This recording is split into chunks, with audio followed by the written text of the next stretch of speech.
Assalamualaikum warahmatullahi wabarakatuh.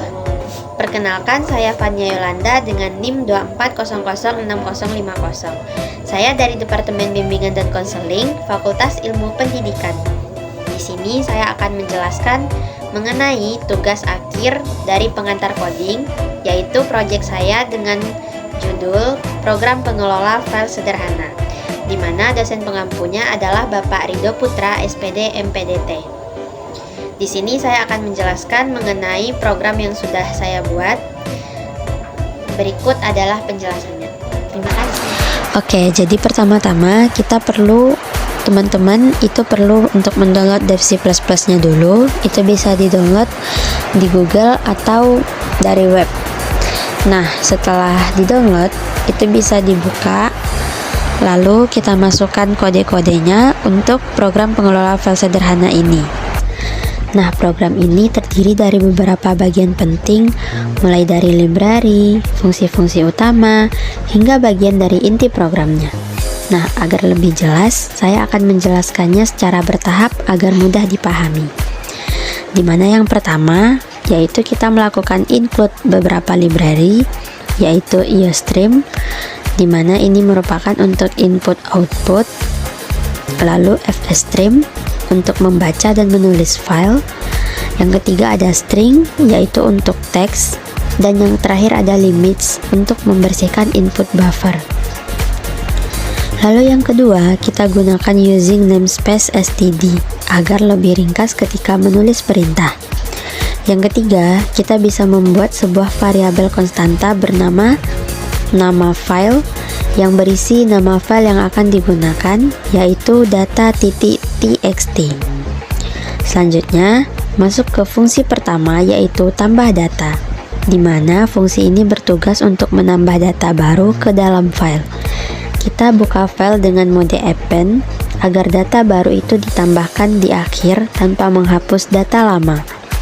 Jika file gagal dibuka, maka program akan menampilkan pesan error. Kemudian kita meminta pengguna untuk memasukkan nama, umur, dan alamat. Semua data itu kita simpan ke file dalam bentuk satu baris. Yang terakhir, file ditutup dan ditampilkan pesan bahwa data berhasil disimpan. Pada fungsi berikutnya, yaitu baca data, di mana fungsi ini digunakan untuk membaca seluruh isi file. Pertama, file dibuka dalam mode membaca. Jika file belum ada, program akan memberitahu pengguna. Melalui loop getLine, setiap baris file akan ditampilkan. Jika file kosong, akan muncul pesan bahwa file tidak memiliki isi. Nah, untuk berikutnya ini adalah fungsi kosongkan file, di mana fungsi ini digunakan untuk menghapus semua isi file. Caranya membuka file dengan mode trunk yang otomatis menghapus seluruh isi file. Setelah itu, program memberitahu pengguna bahwa file sudah dikosongkan. Bagian terakhir adalah fungsi main. Disinilah menu utama program ini dibuat, di mana program menampilkan pilihan untuk apakah menambah data, membaca isi file, mengosongkan file, atau keluar dari program. Pengguna memilih menu dengan memasukkan angka. Nah, setiap angka akan menjalankan fungsi yang sesuai melalui switch case. Program akan terus berulang sampai pengguna memilih angka 0 untuk keluar. Dengan program ini, kita bisa menambah data ke file, membaca data, dan mengosongkan file dengan sangat mudah. Nah, jika sudah selesai, kita bisa memilih compile dan run untuk menjalankan program tersebut. Nah, di sini ada 4 pilihan, di mana yang pertama itu adalah menambah data. Jika kita memilih pilihan 1, itu akan menambah data. Kita bisa mengisi nama, umur, serta alamat.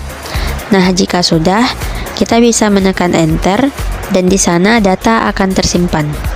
Lalu untuk pilihan kedua, yaitu membaca isi file, jika kita memilih ini, maka data yang kita simpan tadi akan keluar di sini dalam bentuk satu baris seperti ini.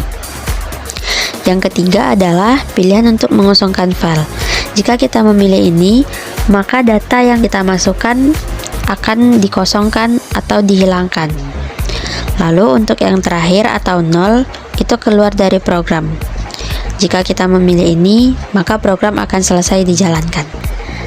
Baiklah, demikian yang dapat saya sampaikan. Semoga penjelasan ini membantu dan memahami bagaimana cara kerja untuk program pengelola file sederhana dalam C++. Terima kasih sudah menonton. Baik, demikian penjelasan yang dapat saya sampaikan. Semoga bermanfaat dan juga bisa dipahami dengan baik. Saya akhiri, apabila ada kesalahan kata dalam penyampaiannya, saya mohon maaf dan terima kasih banyak untuk dosen pengampu yang telah memberikan ilmunya kepada kami. Saya akhiri, wassalamualaikum warahmatullahi wabarakatuh.